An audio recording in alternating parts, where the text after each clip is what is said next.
ہمیں یاد رہے گا، اور جس سرزمین پر اور جس مسجد میں ہم بیٹھے ہیں جہاں پر ان شہیدوں کا خون گرا ہے،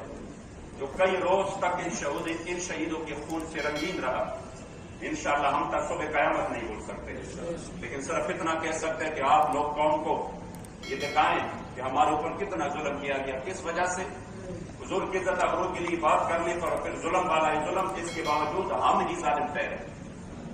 اس کے باوجود بھی شہیدوں نے اپنی سینوں پر گولیاں کھائے، پھر بھی وہ ظالم رہے، مظلوم نہیں بنے۔ تو آپ نے قوم کو یہ دکھانا ہے۔ اب بھی ہم کہہ رہے ہیں کہ ان شہیدوں نے جس مقصد کے لیے خون دیا، جس مقصد کے لیے ہم آپ سے نصیحت چاہتے ہیں، نہ ہم آپ سے کوئی اور چیز چاہتے ہیں، ہم آپ سے صرف اور صرف جس مقصد کے لیے ہم نکلے تھے، ہم اس مقصد کی دفاع چاہتے ہیں بس، اور انشاءاللہ تعالیٰ اس کے لیے ہم ہمیشہ میدان میں رہے،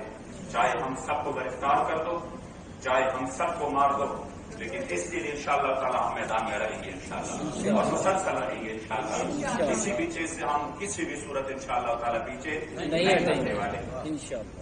اب چونکہ آج ہم نے اس پریس کانفرنس کا اعلان ہوا تھا کہ ہم پریس کانفرنس کریں گے اور ہم اپنا اگلا لائحہ عمل دیں گے، تو اس صورت میں آج ہماری